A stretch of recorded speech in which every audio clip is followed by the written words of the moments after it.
All right, we're live. How you doing, Derek? I'm good, brother. How are you, sir? Oh, good, man. I'm glad to finally meet up with you again. It's been a while. Yeah, it's been a minute, but we're both been busy. Oh, I know, man. You probably been on my show what now, 3 or 4 times. I mean, we've done 2 interviews, and what else? We did a segment with Frank, or was it with Frank? Yeah, we did one with Frank DiMatteo. Yeah, so I mean, you've been on my show quite a few times, so I'm glad you made the time to. I mean, I know this was a spur of the moment, but I just thought, hey, let me reach out to Derek. I owe him a show or whatever you want to call it, but I mean, we talked about wanting to do a live or something, but that's just kind of what this is tonight. We're just doing a live talking about the Mafia documentary that I've been working on, and you were a part of that. I think you're featured. There's 11 episodes altogether, Derek, and you're part of. I know I have you in the Gambino episode, the Philadelphia one with because you talk about Angelo Bruno and Nicky Scarfo, and then I know you talk about the Cherry Hill Gambinos. So you're in a few of them, that's for damn sure. So I think tonight we can expand on a little bit of what those encounters may have been, like with your father and all that. But it looks like we got some people in here. Hey, how's it going, Tracy? Someone said it's 1:30. It must be 1:30 wherever the hell they're at, 1:30 in the morning. Oh, Tracy says hi to you, Derek. How you doing, Tracy? Yeah, no, I mean, so what we can start with is the documentary I've been working on.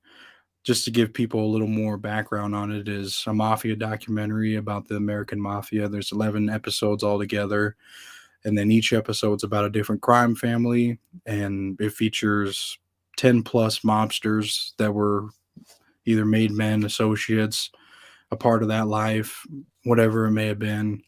And they're in that, they're featured in it, talking about their family that they were a part of. And then I have some law enforcement people that were a part of taking down some mafia people, and then the mob experts that we have, like authors and different stuff like that. So Derek, you're in it with talking about the Philadelphia family, and I know that your father had encounters with Nicky Scarfo and Angelo Bruno, where he was kicking up money to them, right? Yeah, no, I mean, look, back in those days, if you were a businessman, especially a shady businessman like my father, you were kicking up to the Italian mob. And I would say it was that way all the way into the 90s. But, I'm sure it slowed down quite a bit with, Gotti's incarceration and whatnot. And my father, his biggest scam was Boardwalk Marketplace, which was a revitalization of the boardwalk in New Jersey, Atlantic City, New Jersey. And a lot of mob enthusiasts know that for a long time, not today perhaps, but for a long time, the Philadelphia crime family was in charge of Atlantic City because it's Yeah. proximity. Simply, those Mhm. who don't live back east don't realize that AC is very close to Philly, so it's their territory, so to speak, or was. Yeah, I know, and that's like Atlantic City. Like before Nicky Scarfo went out there, it wasn't really much before he was out there, because they didn't have, they eventually legalized gambling and all that, and then he got control of doing all the construction and stuff for it. I think, like, because he had his construction company, him and Phil Leonetti, right? His what would he have been, his nephew or something to Nicky Yeah, I mean, Scarfo, I I'm think. not sure. I think he's been on my TikTok page talking to me, or one of his Really, nephews has. one Yeah, of one of them. his nephews has. Yeah. They don't like what you're saying, or are they getting No, I along? Or mean, they believe it. they say what you'd imagine. Like, my uncle was not the psychopath they talk about. My uncle Right. wasn't this. And one of the things I always say, Adrian, is when you're talking about any human being, no matter what they are, at the end of the day, they're a human being, right? So these Yeah. nephews see different sides of their uncle or their father or whatever it may be. So I understand why he says that. I get it. But at the end of the day, like, he killed a lot of people, right? That's true. Tracy said she's spoken to you before, maybe through one of these other YouTube shows. Do you Maybe. recall? Maybe. I don't know, Tracy. What do we talk about? Let's see.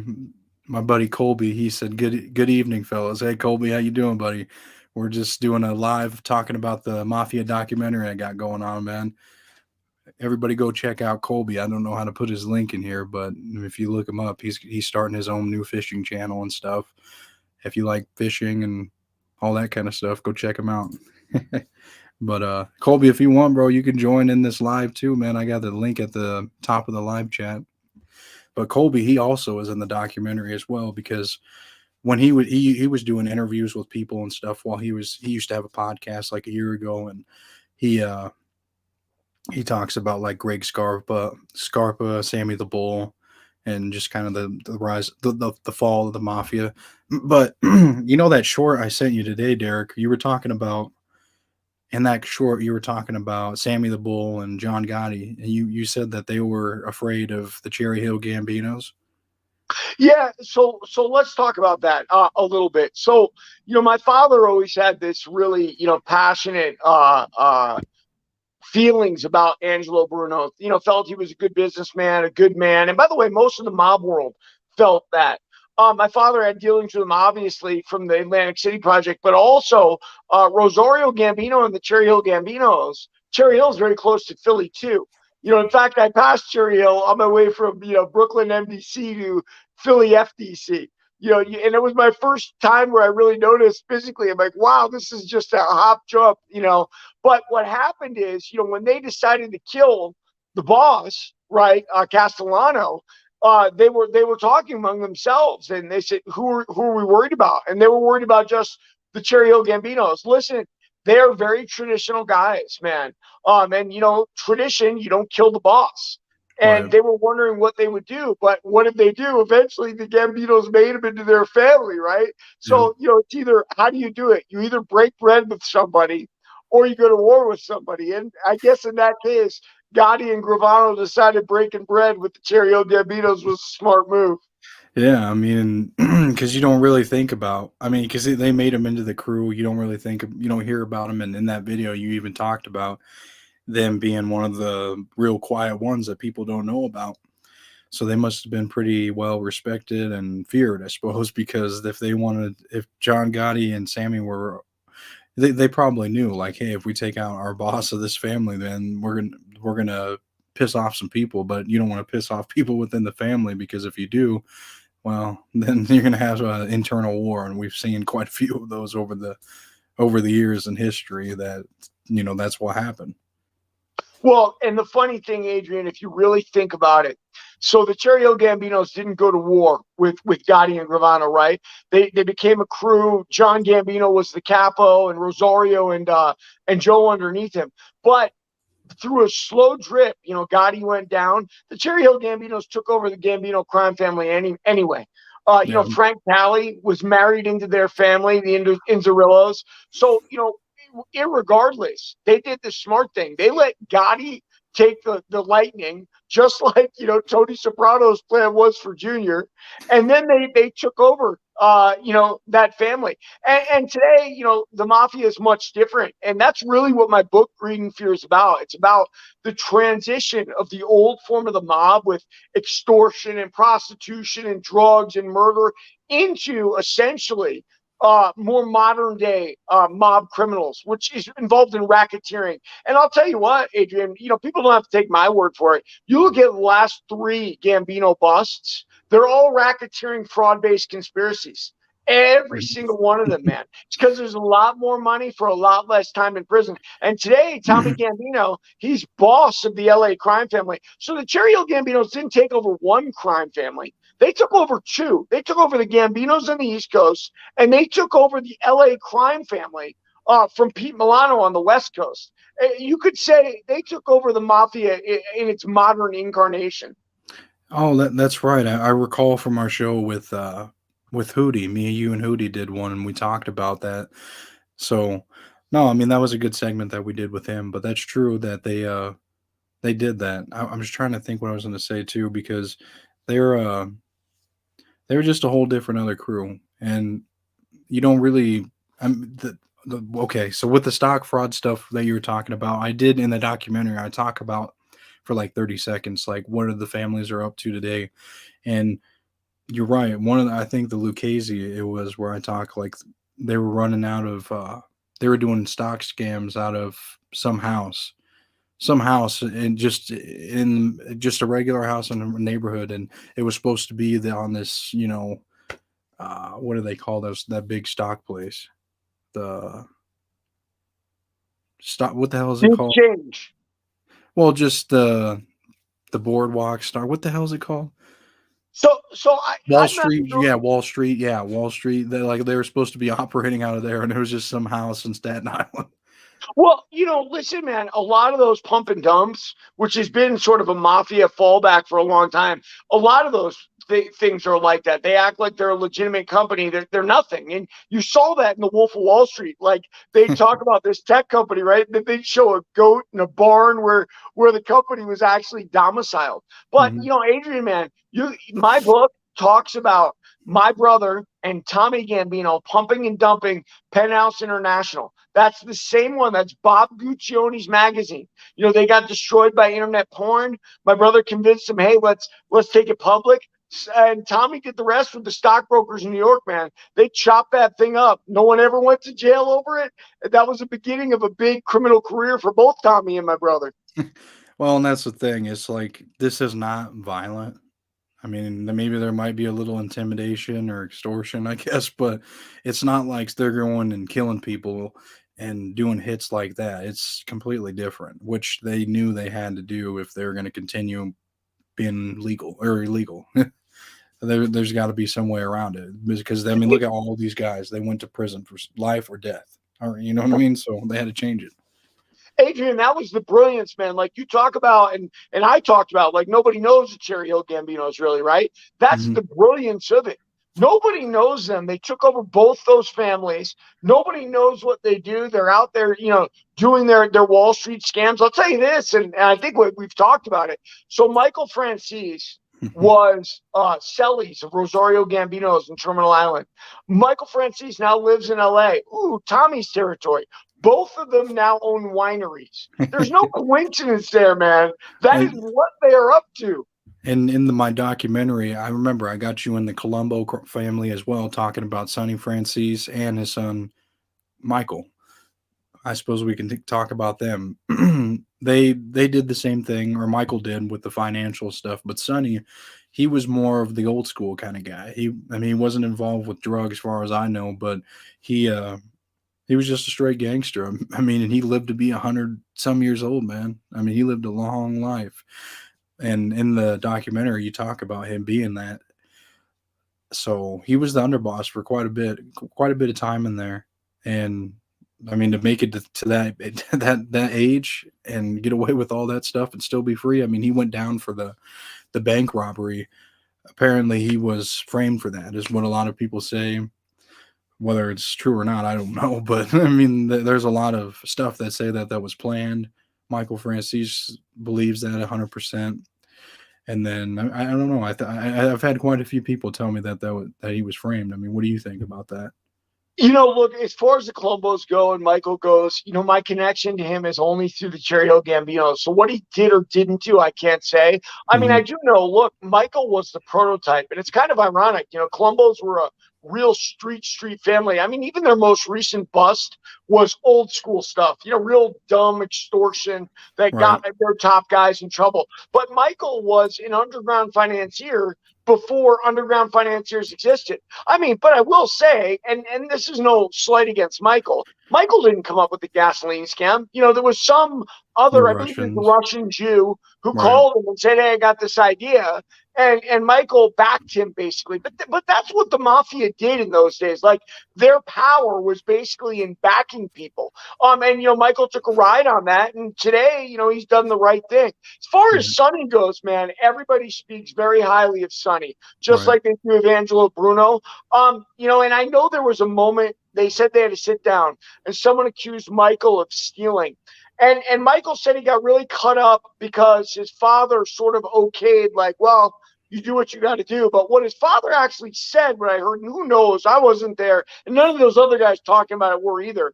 What the father said is, look, if he was stealing, then you can have him. And that's because Sonny was just so old school like that. And, Michael wasn't stealing, not as far as I know, right, or any of them. But, look, I get it. Everybody looks to make an exit from that dirty life, and Michael did. And today he's basically on top of the world. So, good for him. No, that's true. I mean, I like his show. A lot of people. I mean, he's got a million some people, so he's one of the top mafia guys out now that are alive doing shows and doing a good job at it. So, I mean, a lot of people would love to have him on the show. I mean, I would too. I think he's really got a good story, and he made a lot of money. And he's the thing too about him is he's really got a smart mindset on everything. I mean, he's really intelligent and has a really business mindset. So I think a lot of people can gravitate to that, and as well, he just presents himself very well, and I don't know, he seems like a gentleman. So I'll tell you something I said when I was young to my brother. And we grew up with the Gambinos, right, with our fathers in Terminal Island. And I was kind of miffed. I was seeing Tommy's star rise as it was obvious mine wasn't. And I looked at my older brother and I said to him, Jason, I can't believe these guys get credit just not for being freaking morons. And my brother smiled. He goes, yeah, I know, bro. And is Michael that intelligent? Probably not. He's like an average guy. But for those guys, because he comes from that world, just being even killed like he is makes him a super genius. Now, I'm not trying to insult Michael there. And Michael, I apologize if you take it that way. But for me, looking out and looking on from the outside in seems pretty unfair. I'll tell you what. I mean, you want to talk about intelligence? I know I have more intelligence than either of those guys. But listen, they own luxury wineries. They're taking pictures, with movie stars, and I'm nobody. So that's life, though. You're right. That's how it works. Yeah, it says Tracy said she was going to meet Michael one time in London, but she couldn't because she had health problems. Well, that's too bad. Maybe another time, huh? Maybe. I remember Michael went on that London tour. I'll tell you what, funny Oh, did story. he? Yeah, I'll tell you a funny story, Adrian. So they make that it was a Genovese bust. And I'm in with a guy named Mark Mayuso. Mayuso was a Lucchese guy. We're Sellies. And he gets a letter from England. And the guy clearly over there is like he sells mafia memorabilia from America. And he writes his letter to Mark like, hey Mark, greetings from the family. Do you mind autographing this picture and sending it back to me? And you got to think of the guy's hustle. Like, so he's selling this to Europeans who really don't know much about the No. mafia over there. And Mark smiles. He looks at me, and goes, Derek, is this fan mail? I go, I think so, Mark. I don't know if he ever sent it back or not. It was kind of funny too because it was a DUI mugshot of him, all disheveled that he was supposed to sign it because the guy sent him a picture of himself. Damn. So you don't with these guys that you were in prison with, are they out now? These mafia guys? Are they I'm still in sure there? I'm sure my Russo is. He got like 6, 7 years. Oh, My Russo, look, he was cool. The thing was, he's a little younger than me. And the black guys would kind of ride him. They go, "You don't own that cell. Derek owns that cell." oh my God. And so me and Mark we didn't part on like friendly terms. His mother sent me $90 to buy him sneakers because he was over his limit. And then they moved me the next day. I didn't feel bad about it though, because Mark was a pain in the ass as silly as it was. I came in from my day. I was writing my book. I wanted to sleep, and I had to listen to this guy. Damn. Yeah, I mean you definitely had time to write books in prison because you were in there for what, 6 years, wasn't it? Well, that was the second time. Yeah. I mean, the first time I Oh, was the in second. for longer. So, I mean, I've spent 11 and a half years behind bars in my life and then like another 6 years on probation. 1.5 years that's still counting right now. Yeah. Well, at least you're out now and telling your story and getting it all out there. That's why I was glad that I could have you part of the documentary that I've been working on. I mean, anybody that's watching this, that's the whole point. We came on to do this live and interact with anybody that joins in or wants to chat. But uh, Derek was part of the documentary, quite a few episodes, and I don't know. He gave a lot of good insight. I mean, he's not the only one that was in it, but Derek is when you talk about different stories. I mean, you're in there for like 2 or 3 minutes because you go into the death of Angelo Bruno and and how do you say it, Antonio Caponegro. He was the one that killed him, and you go into everything, all the details and stuff. And I've watched mafia documentaries about the Philadelphia crime family. And that's what they said, and you just like boom, just carried yourself with that. Didn't need to rehearse or nothing, man. You just Well, had it in your head already. that story, Adrian's really, really relevant, at least to, the old school mafia and really today too, because the finance guys are worse. There's just no threat of murder. But I mean, for those who don't know, we were talking about Philly and AC. Capanegra was the consigliere to Angelo Bruno. And, Mhm. like any power hungry guy who wants to move up, he starts talking to the Genovese family saying, hey, we ought to whack the old man. He's out of touch, whatever. And the Genovese played him. Like, yeah, we're behind you. You're right. He's got to go. But the thing is, Angelo Bruno was beloved in that world, Yep. man.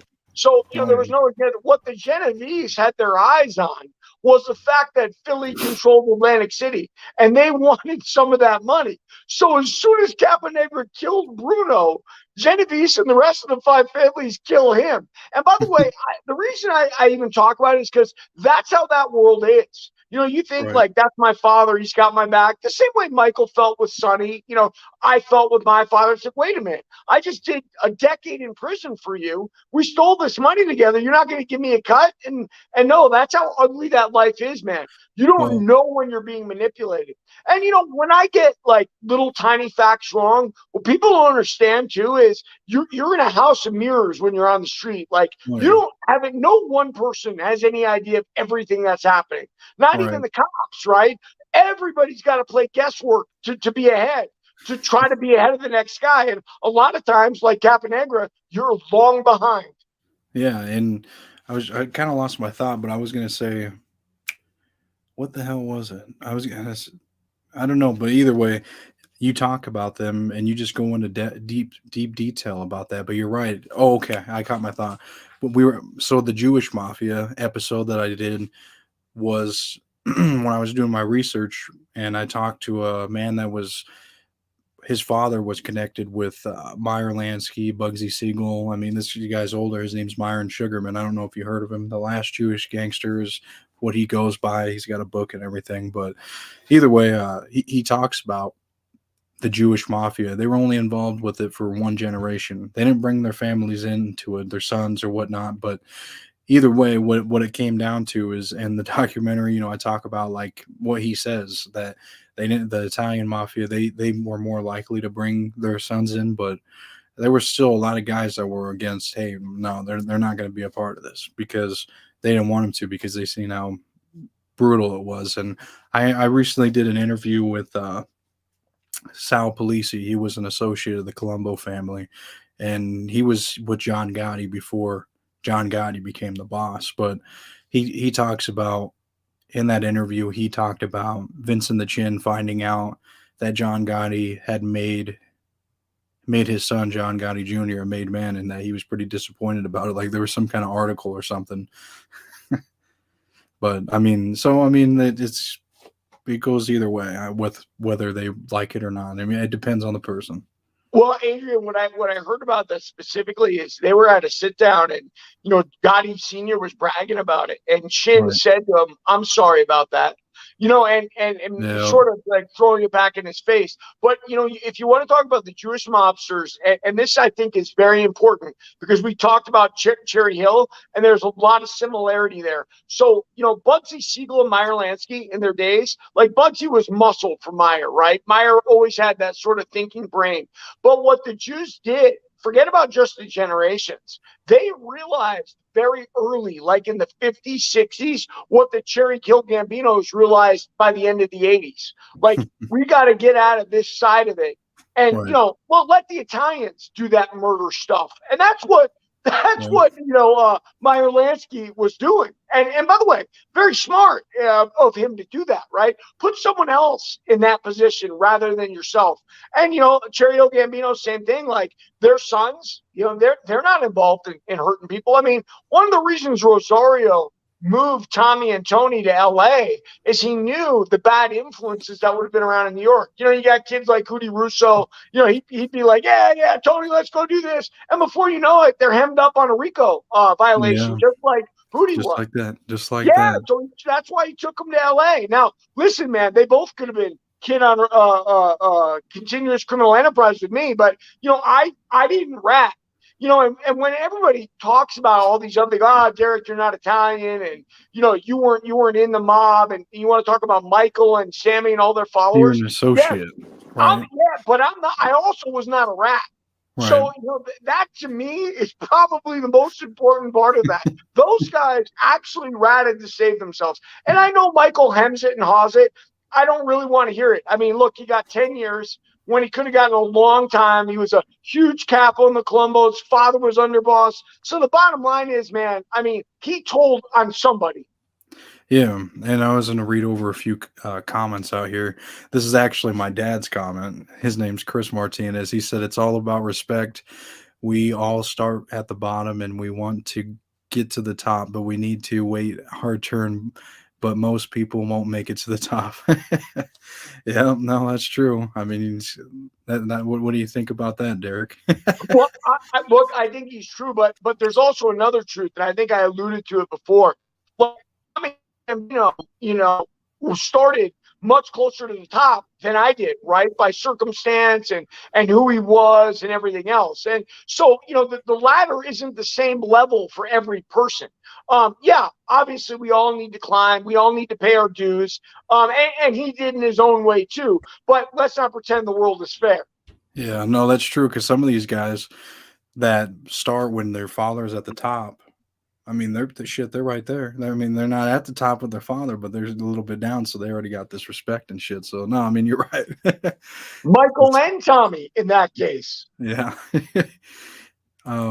Let's see. Adrian, you should get Nick Christopher on. Yeah, no, I've had Nick on, Tracy. He's actually a pretty cool guy. We did a show maybe 3 or 4 months ago, and we talked about his story, and he actually had some encounters with Sonny Francis. Nick's just an author, but he was around a lot of these street guys growing up, so he had a lot of insight to give. We'll say, but he was he was a good guest.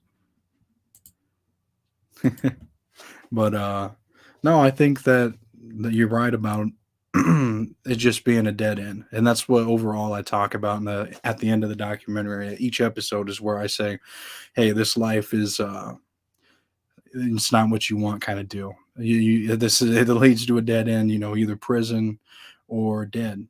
And if you get away with it, there's a select few that probably get away. I mean, but still, you have to go through so much hardship and horrible shit that's not worth it, man. I mean, it's really not. And that's what I make sure I make it a point at the end of the documentary. So it's not like I'm trying to promote anything bad or something like that. You know what I mean, Derek?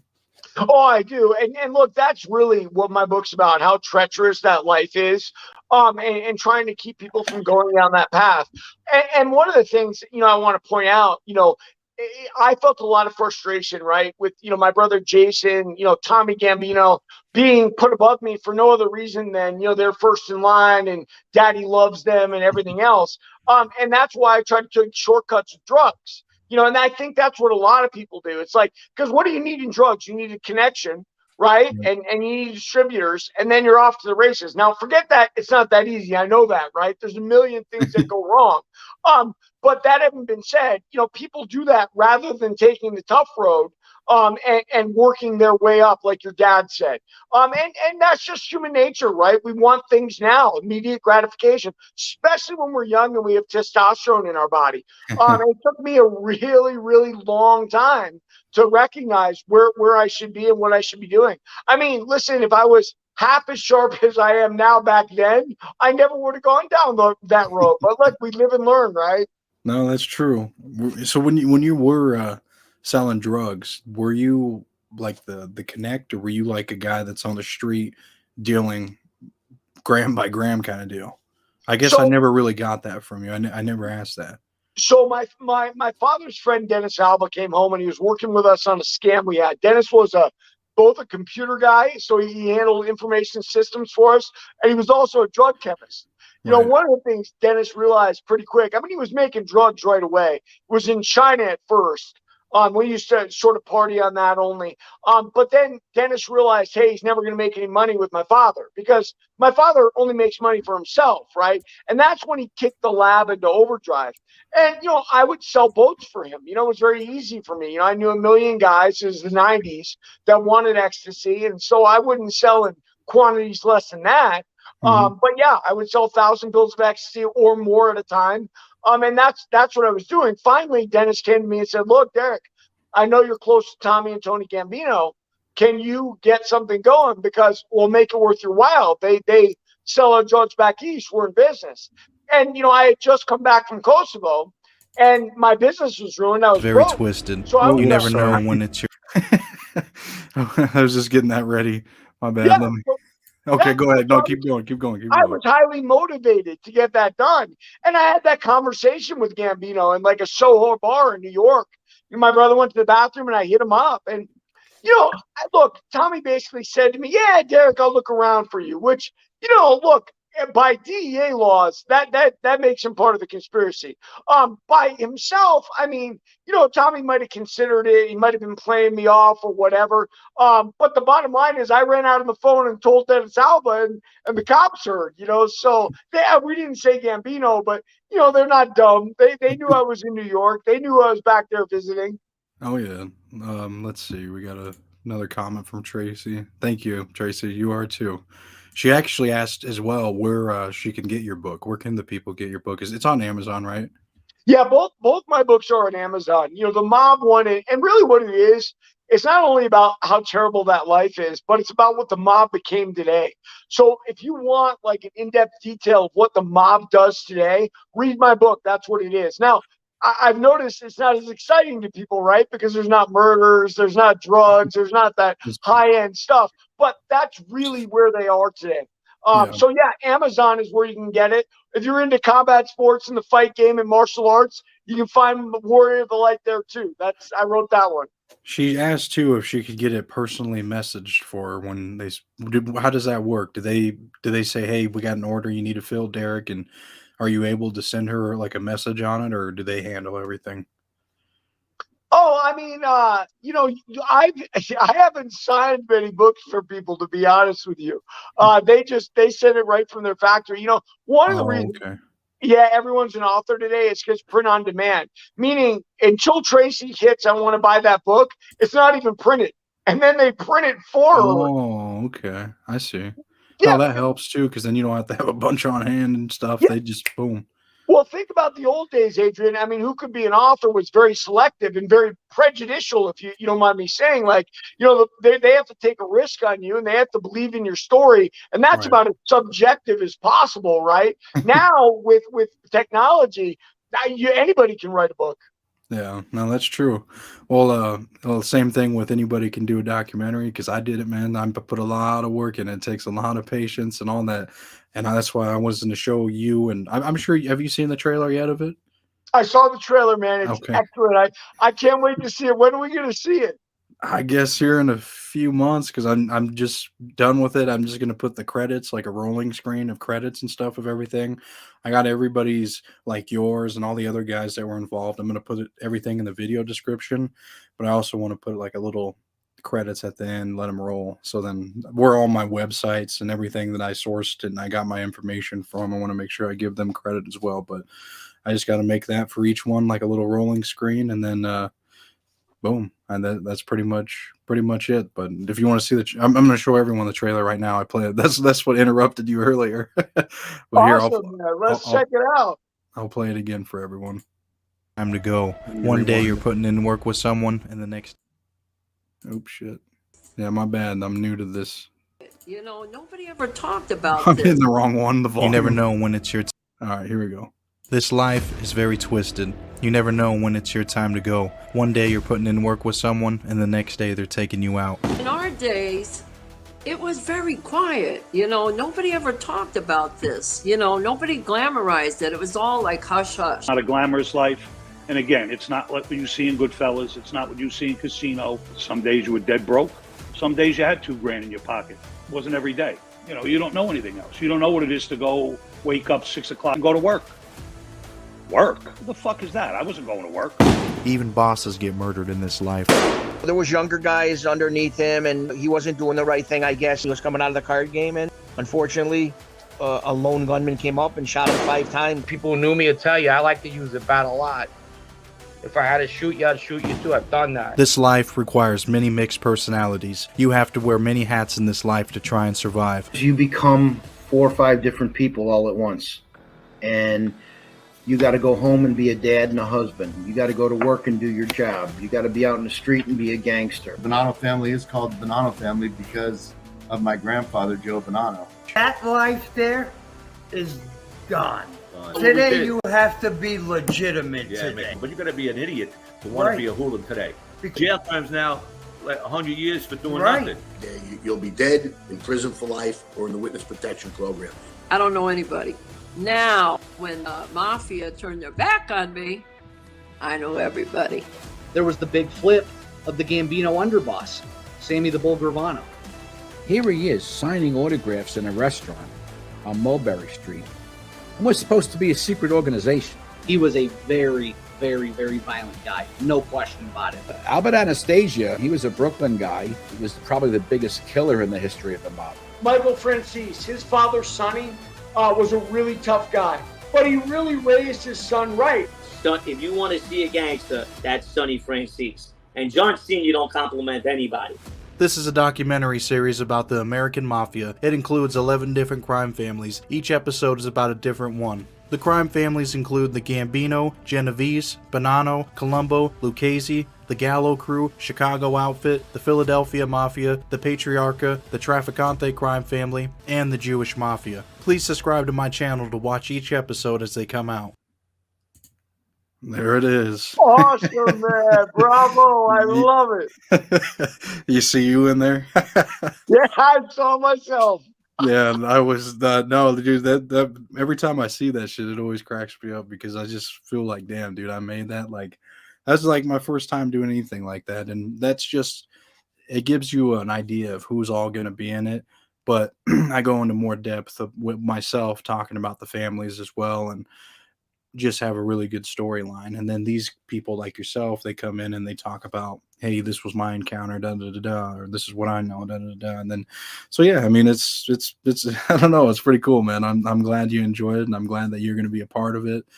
It's going to be good, and it's my first time doing anything like that, so it's going to be interesting, man. I've been man, I imagine you feel the same amount of pride I did about my books. You know, Nobody can take that away from you, man. You did it, and that's awesome. Now the hard part starts, promoting it. Yeah, exactly, and that's just what I've been doing, and that's why I wanted to hop on here tonight and do a live and talk about this is what it's going to be about, and I sure shit did. And I want to do lives every few times a month and just get to know people, interact with my fans and anybody that watches, subscribers, I guess I'll call them fans, but you know, it's like there's a lot of people. I mean, and like I was telling you before we started the show, I have been averaging about 800 plus new subscribers, so I'm doing good every month, man. So it's growing. I went from taking a whole year to get 1,000 subscribers to getting 800 every month, so it's growing, man. And I'm glad you gave me the opportunities, Derek, when I was not, I probably had maybe less than 1,000 subscribers, man, and now I got 4,500 or 600 now. So I mean, you still give me the opportunity, man. I'm not even like a big channel or nothing, you know what I mean? No, man, listen, the opportunity given here is from you to me, brother, to allow me to come on here and share my story. And I'm really grateful. You know, there's a lot of guys, I mean, you know how they are. You know, right. We both talked about that, you know, who they'll go on with and who hates you. And by the way, that's just normal life, right? Yeah. I mean, like, I think I talked about it. Yeah, I started getting a lot of haters in the mafia, but I've got a lot of haters on my combat sports MMA stuff. You know, just people that just pop up and say things. And that, you know, that is, Adrian, if you try to do anything in this world, you're going to get people pushing back. Oh yeah, absolutely. That's true, man. But guess what? We keep pushing back too. And we come out with more better shit, and we don't let it bother us, right? We just keep moving. You bet. You bet. All right, dude. Well, Derek, I think that's a good stopping point. So I wanted to say thank you for coming on, and thank you for everyone that tuned in and that watches this video later. Whoever may be watching it missed the live, but I plan on doing more lives like this and just interacting. I know it's not like a formal interview or nothing like that, but I might be on with a guest or I might be by myself.